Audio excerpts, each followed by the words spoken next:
The June Joust is quickly running its course as the teams in the league battle for a chance to win it all. This week's games were quite one-sided with record times and fast 3-0s, ending with a clash of the Titans as the May Melee champs, the Dallas Fuel, battled the two-time league champs, the San Francisco Shock. Hey guys, how's it going? My name is Always, and welcome to the Overwatch League Weekly Recap. In this video, we'll be going over the matches this past weekend, partially to talk about how all the teams are faring, but mostly to see how my preseason predictions match up to reality. As such, there is a full spoiler warning for this past week's games, so if you haven't seen them, you may want to wait a bit on this video. We'll be looking at all the scores and how they match up to what I thought before the season even started. Now, before we get into the games, we do have a few roster changes to talk about. Starting with the Paris Eternal, off-tank Elevote has retired, citing a wrist injury as the reason. According to Elevote, he's been dealing with this wrist injury for a long time, and it's really taken a toll on his overall health, so unfortunately he's had to leave the league, and I do hope that he is able to recover to the point of returning someday. Elevote is being replaced by Vistola, another European contenders player, last playing for the British Hurricane. Now, I've seen Vistola play a little bit in the past, and he is a good replacement. And now, as of recording this, Paris has already played this week, but I've not watched the games to see how things went, but I expect Paris to look about the same as they have. The other roster change to discuss is another retirement, this time DPS Diem of the Shanghai Dragons. This is a bit of a sad change, as Diem is an incredible hit scan, winning last season's Widow 1v1 in the East Division. We've seen Diem play a bit this season, but not too much, as Lip has been fielded more often for that DPS hit scan role. Overall, while it is sad to see Diem leave, I don't believe that the Dragons will be heavily impacted by this change, as their roster is still full of fantastic players. This week's scores were a lot better for me in terms of the preseason predictions, especially compared to last week when I only got one game right on the scoreline. Well, this week I had 4 of the 12 games completely correct. Now, the London-Dallas game and the Shanghai Valiant game were not at all surprising, so I'm just going to gloss over those. But the Atlanta Gladiators game is a much more impressive prediction. Going into this week, I thought that the Reign were going to be one of the stronger teams, but the Gladiators were able to edge out that victory, which was a lot closer than the score would have you believe. In the preseason, I expected the Gladiators to be a top team, and while they haven't quite lived up to that, they still look solid. And as for the Dallas Shock game, that was a brawl, probably the best game all week, and probably all June Joust. And it was a lot closer than the scoreline says. In the preseason, I was a little bit more hesitant on Dallas, especially after the loss of Xe, so I expected Shock to be more dominant against the Fuel than I personally thought going into the games this week. But this Dallas has looked a lot better in the past few weeks, even without Xe, and they make it close. So overall, this was a good week for my predictions. And they continue getting better in the predicting of the victors, even if I get the score wrongs. For most of these, my predictions were wrong on whether or not a team would get a map. An important team to look at here is Vancouver, as I expected to do them a lot better this week, at least taking a map off the Gladiators, who I considered very strong, but also making a close game with the Reign, who I considered a weaker team. Unfortunately, the Titans were not able to get a single map this week, something that I'll talk about a little bit later in the video. Otherwise, the scores I got wrong here were much more about the teams like Toronto and New York handling their opponents, win or lose, a little bit better than expected, and other teams like Houston being able to shut down their opponents a lot easier than I expected. And finally, Seoul obviously did not look as strong as I had hoped against the Dragons, as I expected that to be a much closer game than it was. And finally, the game I got wrong, which for once was just one game. Like I said, a good week this week. The Toronto Defiant were not able to defeat the Houston Outlaws like I predicted in the preseason. Now, to be fair, I expected this to be a close game. But these are two teams I expected to be in the upper middle of the standings, fairly close, and while both of these teams are certainly doing well this year, the Houston Outlaws look a lot better than I expected in the preseason and continue to prove me wrong.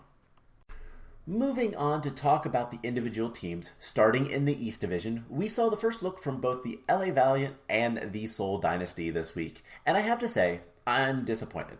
Well, not so much about the Valiant, but that's where we'll start. The Valiant went 0-2 this week, being the bottom team of the 4 teams playing in the East, and they did not look good, not winning a single map. The Valiant are one of 3 teams, the other 2 being London and Vancouver, who have not won a game this season, and I would not bet on them to be the first of those 3 to get a win.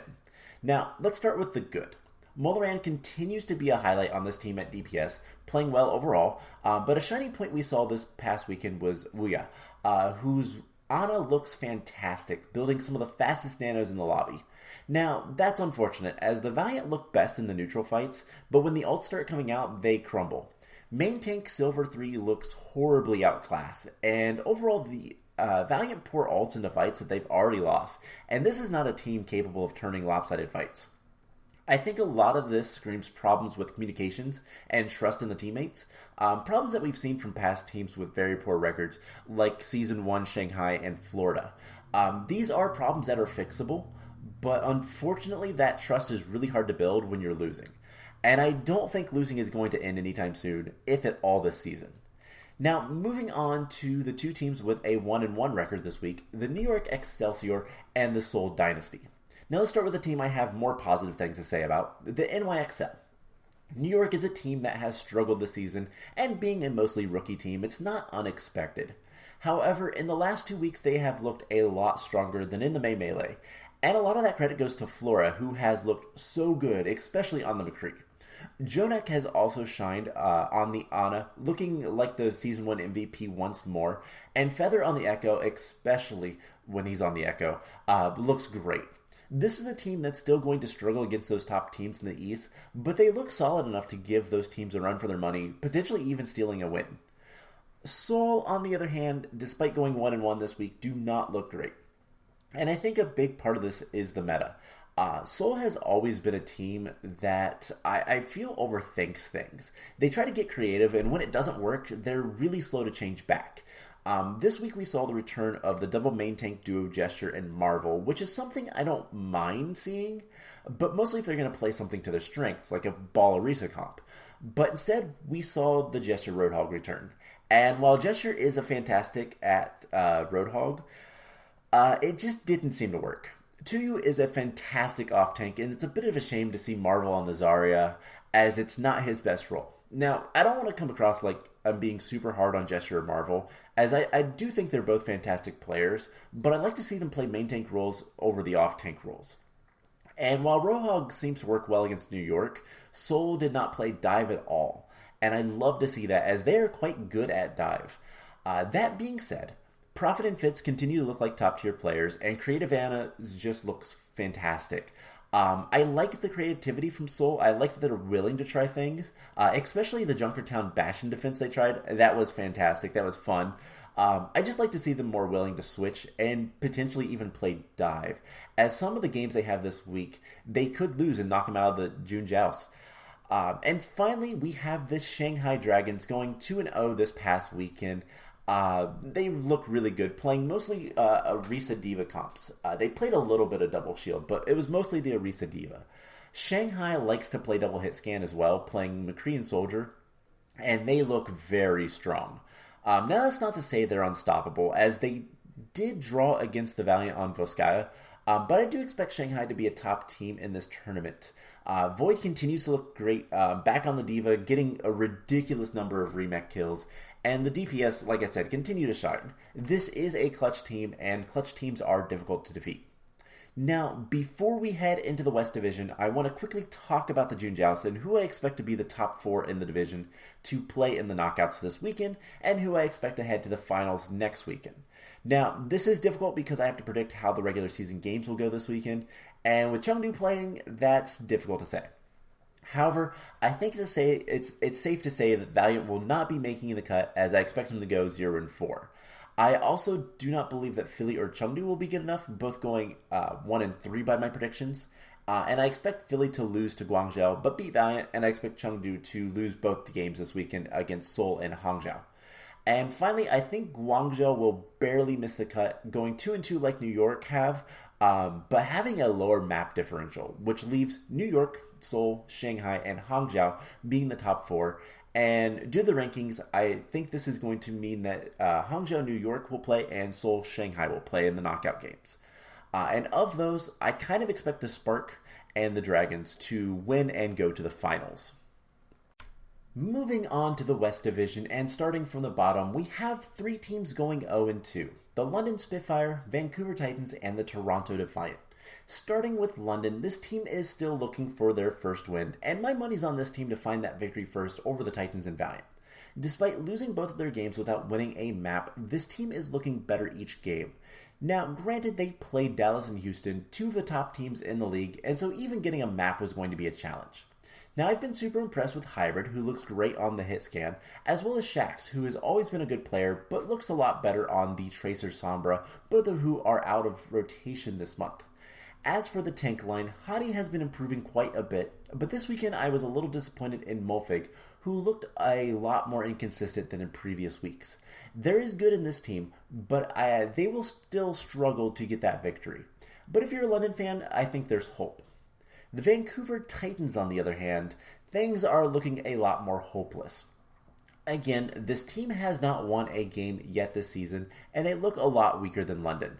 Granted, Changsik was just added to the team as a main tank, and while he looks just fine on that role, it does take time to integrate and gel enough as a team to start doing well together. Teru in particular looks great on the Titans, but this week they struggled against the Gladiators, who did not look dominant, but is still a solid team, and were completely outclassed by the Atlanta Reign, not even putting up a single point. This was a tough week for the Titans, and they're going to have a very tough week this weekend, playing both Dallas and San Francisco, so this is going to be rough to get their mental up and stay positive. And finally, a little bit of a surprise as the Toronto Defiant go 0-2 this week, losing to both San Francisco and Houston. Now, these are both really good teams, so it's not too surprising, but the Defiant did look really good against them. Both DPS, Nice, and the temporary sub Aspire, who was filling in as a good number of the Toronto players got sick, played incredibly well, and I was especially impressed by Aspire. I think I speak for most people when I say I hope Toronto sign him on permanently. Now, all things considered for Toronto, despite losing both games this week, there was a lot of good, even from off-tank Michelle, who's consistent but usually a little quiet. Now, I do expect this team to remain a top contender. Moving on to the 1-1 teams, we have in no particular order the Dallas Fuel and the Atlanta Reign. Starting with Dallas, this team looks fantastic despite the meta not really being the best for their hero selection, as who really wants to see Sparkle on the Reaper? However, Fearless and Doha continue to shine. Fearless's Winston is amazing, and Doha is really good on the Echo. Dallas easily handled London this week, but the real battle was against the Shock, and that was a game. Probably the best game I've seen in a while, and I highly recommend you go watch that. Now, I've never seen so many ults used in a single control point ever, and despite losing 3-1 in a 5-map game, it was super close the entire time. If Dallas and Shock played each other again today, it could have gone the other way. This team looks still really strong, and Dallas has such clutch potential that they can beat any team. On the other hand, the Atlanta Reign struggled a bit this week against the Gladiators, losing to them, and then they took out their frustrations from that loss on the Titans.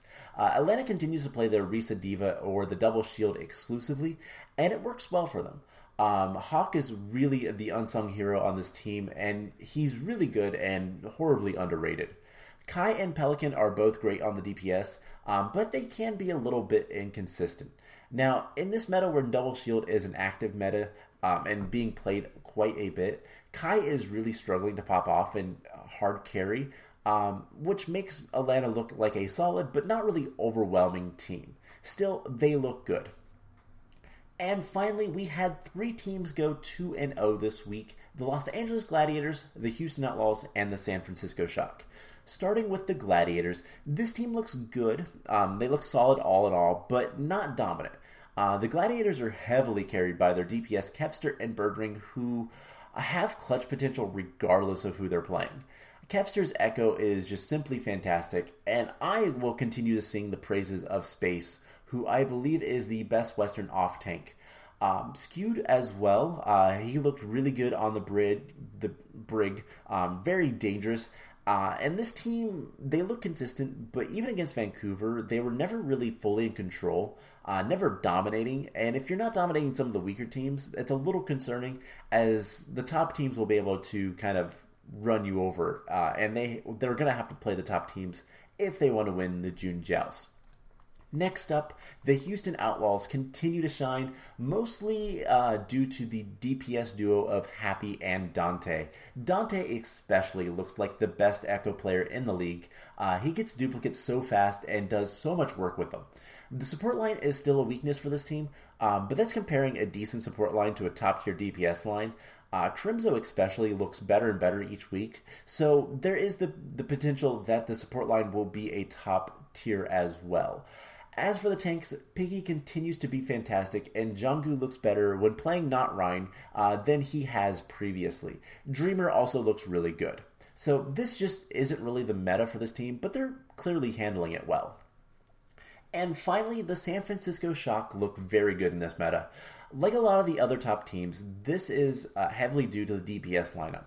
But not just Striker and Nero, as Glister have made statements this weekend on the Widowmaker. I was excited last year as Glister came into the league on London, but he never really got to shine.